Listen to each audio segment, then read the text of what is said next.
Right, good day, class. So we'll discuss the continuation of confidence intervals. Before we go to hypothesis testing, we'll discuss the student's t distribution because this is very relevant also in hypothesis testing kung z table yung gamiton or kining t distribution. And di naman kailayo ang ilang difference. So as we've discussed in confidence interval, um, usually we don't know the population mean, right? So we estimate it using point estimation or katong dimension confidence interval. And usually sa mga problems before, we are given with standard deviation. Um, but in reality, if the population mean is unknown, the standard deviation is also probably unknown. Okay. So how do we estimate the confidence interval na dayon? If these two are unknown, we use the student's t distribution, but the standard deviation that we're going to be using is the sample ng standard deviation to replace the population ng standard deviation. Okay, so kana lang ang difference. Instead of uh, population standard deviation, we use the sample. And then we have a slight variation sa itong z nga formula. Okay. Instead of z, I just write it here so that you can recall the formula for z table. But this is the central limit theorem. Okay. So we have here the standard deviation and then square root of n. Okay. So for the student state distribution, ang z nimo class, we replace this with t sub n minus 1.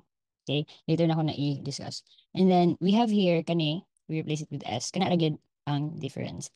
And kung naman magamit ang student t distribution. Again, if the standard deviation is unknown, and n is less than 30. Meaning gamay kayo sample size. Okay? So, when n is less than 30, morning emphasis na diri when the sample size is very small, and we don't have any values at population standard deviation, then we use the student t distribution. So, ang kaning n diri class, of course, this is your number of sample or sample size, right? And this n minus 1 here is what we call the degrees of freedom. Okay? So, later makita natin sa graph, unsay difference, there is a student t distribution and a standard normal distribution. Okay. So, mo siya. They have commonality. Both of these graphs or both of these distributions are unimodal. Okay? And symmetric errors mean zero. So, kaning student t distribution, kani siya nga graph class, this has also a mean of 0. And the total area, of course, is equal to 1 gihapon. But it has a thicker tail. So, nara siya thicker siya. Kung imong tan-awon mo na iyang tail, yan nakabaga iyang tail. But sa atong standard, kana lang. Okay, kanila siya. Now, nganong gi-emphasize na diri that your n must be less than 30? Because when your sample size mode class increases, okay, maskin ano na yung standard deviation. When your sample size increases, this graph, okay, mo arrive or mo approach na siya to a standard normal distribution. Okay, that means kung ang imo dihang sample size is greater than 30, maskin ano na imong population standard deviation, you can use the z. Okay, so basin medyo ano siya, libog siya, I have prepared a table in the following slide. But first, ato sa tanong diri. For each possible value of the degrees of freedom, there is a different t distribution. Mura niya pag z class. Naakay different values sa imong z, no? For a given for a given sample, for a given significant level. Okay, here aside from the significant level, ang imuhang t na value is dependent on the degrees of freedom, meaning it is dependent on the sample size, right? And then it's more spread out. So mo nang ingon kanina, if makita ninyo, actually kung tanaw na to, kung i-graph na to aron sa Desmos and we try to increase the number or the degrees of freedom, you can actually see that the t distribution will approach to the standard normal. So, doesn't really matter kasi sa values sa atong table, o i-compare nato sa z table, kung ang imong sample size is greater than 30, pare-parehan na nag-value imong t ug imong z. So, pwede na ka sa z mo gamit. Pero, alas ang tanan mga problems na magamit og t. Okay. So, yung po siya class, for confidence interval, wala gyud problema. For two-sided, you have 100% times 1 minus alpha. This is still a significant level. Wala na usap ani. Kini siya, wala gyapon na usab because you just subtract the x bar, di ba, to this value. And then, plus pa din mo siya ani nga value. Wala gyapon na siya. Ang atong replace yung ani, this is your z. Before ha, mo ni, di ba, itong z. Then, nito ang standard deviation. Okay, kaya itong i-change. This one is still the same because you still need to divide it by 2 kung two-sided. Okay, and then this is a sample of your um values in multi-distribution. But I have a more comprehensive table sa next slide. Okay. So, for example, we have, sige, atong isulat balik. For example, you have a sample size class na 15. Okay. And then you have an alpha of 0.05. Okay, 0.05 sakto. So, what will be your t value? Okay, the t value will be t sub n minus 1 unya alpha. Okay, mo man atong ipangita nga value, di ba? Kani siya. Kana. Okay, kani nga value, i-times man na nato aning s over square root of n. So, how do we get that? So, that would be equal to t sub 15 minus 1 unya 0.05 over 2. So, what would be your t value? That is t of 14. Okay, so the degrees of freedom is 14. And then, kung i-divide natin into this will be 0.025. Alam mo, kalibog sa kamang gikama lang para ma-separating 14 o ang kining significant level dire. Okay, so how do we get now the t-value na dayon? Kining 14, pangita na to dire. Okay, so that would be this one. Okay, and then 0.025 asa mo na. So, muna siya sa imuhang upper, mga column nimo sa taas. Okay, so pareha gyapon class, we match that.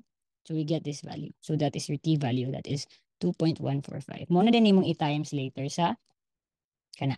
And then pag makuha na kag whole value ani x bar minus kana na dayon, you get the kana dayon confidence interval. All right? So let's try some examples. Before that, ay lang sa nato ni i-focus ning not normal no because so far sa itong discussion we have assumed that each problem is normally distributed. So wala yata wala pa ta nag-tackle og non-parametric. So let's focus on the normal population lang sa. So para ma-summarize itong sa itong gamiton, namoy guide ba? Okay. As I've mentioned sa itong confidence interval, when your standard deviation is known, it doesn't matter sa sample size. It's either less than 30 or greater than 30. It doesn't matter. You use Z. Okay? So, dili kasi siya hinumduman. Basta known imuhang population ng standard deviation, Z automatic ang gamiton. Pag unknown class, unsa to, pag less than imong sample size by 30, less than 30 day, you use T. Okay. Kung larger siya, meaning your n is greater than 30, you use z na dayan. But dili mo siya pulihan og kani. Kay again, unknown man na. So ang idea mo gana is when your n is greater than 30, kinidang s nimo class. Pwede nimo siya ma-equate to this. Murag, it's a reliable estimation of your population. Nga standard deviation because your n is large mong god, meaning daghan na kay kag sample gikuha from your population. So it's assumed that your s can replace the value of your population na standard deviation. Pero ang difference is Z lang na imuhang pangitaon. Z table imong gamiton. Again ha, for large. So kas ara jud ka mo gamit og T kana sa aman. Kung unknown siya og iyang sample size is less than or equal to 30, sorry. Na din siya yung kwan. Kung mo 31 na siya, kana Z, magamit ako Z. Okay, let's have a problem here. So, we need to solve for 2 till 99% confidence interval. So, manigihatag sa 2 ano. So, let's just try to try to draw that class para na lang tayo visualize natin siya. So, for example, that is your normal na distribution and your mean is 10.8. Okay, somewhere here, siguro, may mo ang 99%. Okay? Muna yung question mark ng mga values. Muna ito pangitaon, di ba? And these values are x bar minus t and minus 1, alpha over 2, s over s over 2. Yeah, kama pag yun, isa na nimong minus of plus. Okay, t and minus 1. Okay. So, una sa itong solve class, ang kaninga, ang anti-value na sa itong pangitaon. Okay? So, our t sub n minus 1 alpha over 2, that is t, n not is 20. Okay, 20 minus 1. We have alpha 0.01 over 2. So, this t, 19. Okay? This will be 0.005. Tama?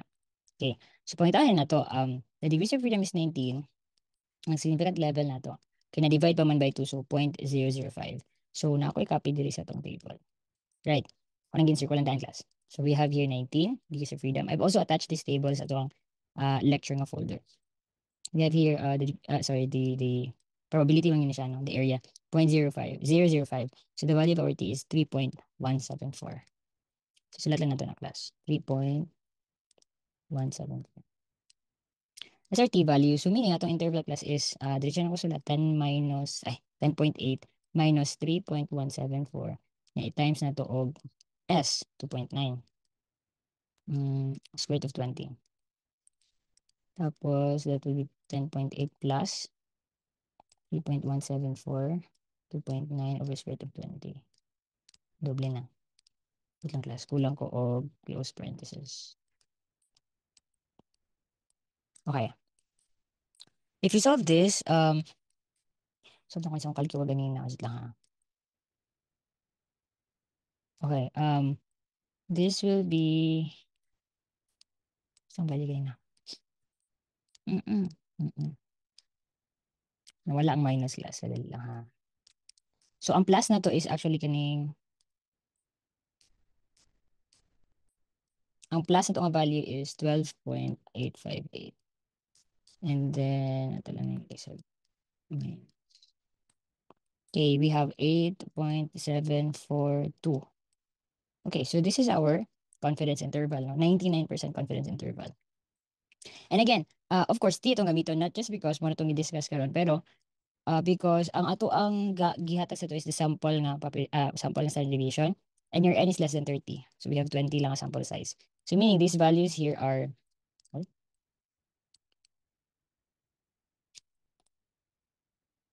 8.742 and 12.852. Ay, 858. 858. Okay, so again, this is our two-tail 99% confidence interval using students T distribution. All right, so see you in the next lecture. Mag-hypothesis testing na ta. So thank you for listening.